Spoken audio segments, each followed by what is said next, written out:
ఆలోకనం విశ్లేషణ వేదికకు స్వాగతం. ఈ ఛానల్ ద్వారా మన ప్రాచీన గ్రంథాలలో ఉన్న విశేషాలను, రహస్యాలను మీ దృష్టికి తీసుకురావాలని అనుకుంటూ ఉన్నాను. ఇందులో భాగంగా ముందుగా రామాయణ విశేషాలను ధారావాహికంగా మీకు అందజేస్తాను. ఈ ఛానల్ని ఇంతవరకు సబ్స్క్రైబ్ చేసుకోని వాళ్ళు ఎవరైనా ఉన్నట్లయితే దయచేసి సబ్స్క్రైబ్ చేసుకోవాల్సిందిగా కోరుతున్నాను. అలాగే నేను చెప్పినటువంటి అంశాలు మీకు నచ్చినట్లయితే లైక్ చేయండి, మీ బంధువులకు, మిత్రులకు షేర్ చేయండి. అలాగే ప్రక్కనే ఉన్న బెల్ ఐకాన్ నొక్కినట్లయితే నేను చేసే ప్రతి వీడియో నోటిఫికేషన్ ద్వారా మీకు వెంటనే అందుతాయి. ఈ ప్రక్రియ అంతా పూర్తిగా ఉచితం. రామాయణ విశేషాల్లో భాగంగా మొదటి అంశంగా రామాయణానికి ఆ పేరు ఎలా వచ్చింది, దీనికి వేరే పేర్లు కూడా ఏమైనా ఉన్నాయా అనే అంశం గురించి మీకు చెప్పాలి అని అనుకుంటున్నాను. రామాయణం రాముడి కథ కాబట్టి రామాయణం నిజమే.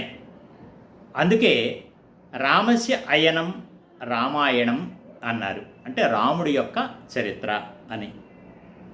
రామాయణం అనేటువంటి పదానికి పెద్దలు మరో వ్యుత్పత్తార్థం కూడా చెబుతున్నారు. రామస్య అయనం రామాయణం.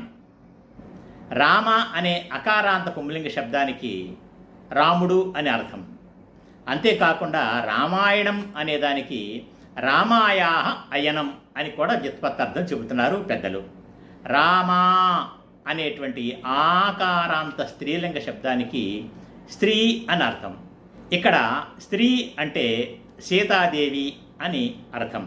కాబట్టి రామాయా అయనం అంటే సీత యొక్క చరిత్ర అనే అర్థం కూడా లభిస్తుంది.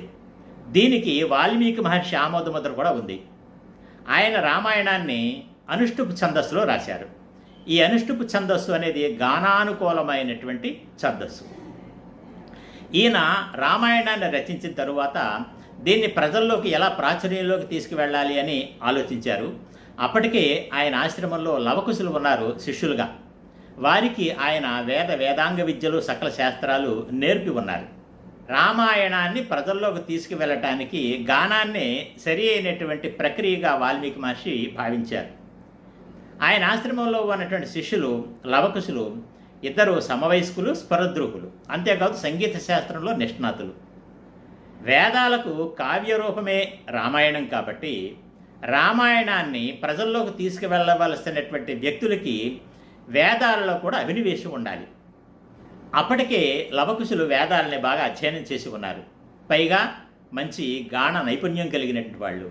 కాబట్టి ఆ శిష్యుల్ని పిలిచి వాల్మీకి మహర్షి, నాయనా ఈ రామాయణాన్ని మీరు గానం చేస్తూ ప్రజల్లో వ్యాపింప చేయండి అని ఆదేశించారు. అప్పుడు ఆయన శిష్యులతో మాట అన్నారు. కావ్యం రామాయణం కృత్స్నం సీతాయాశ్చరితం మహత్ పౌలస్య వధమిచ్చేవ చకార చరిత ప్రియ అని. అంటే నాయన, ఈ రామాయణానికి సీతాయాశ్చరితం అంటే సీతా చరిత్ర అనే పేరు కూడా ఉన్నది. అంతేకాదు పౌలస్య వధమిచ్చేవ, పౌలస్య వధం అని కూడా దీన్ని అంటారు. అంటే పౌలస్త్యుడి యొక్క వధ.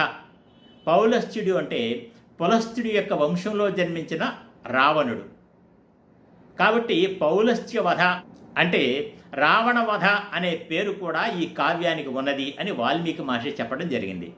కాబట్టి ఈ కావ్యానికి కథానాయకుడైనటువంటి శ్రీరామచంద్రుని బట్టి రామాయణమని, కథానాయిక అయిన సీతమ్మవారిని బట్టి సీతాయ చరితం అని, ప్రతినాయకుడైనటువంటి రావణ్ణి బట్టి పౌలస్త్య వధం అని, ఇలా ఈ కావ్యానికి 3 పేర్లున్నాయని మనకు అర్థమవుతున్నది.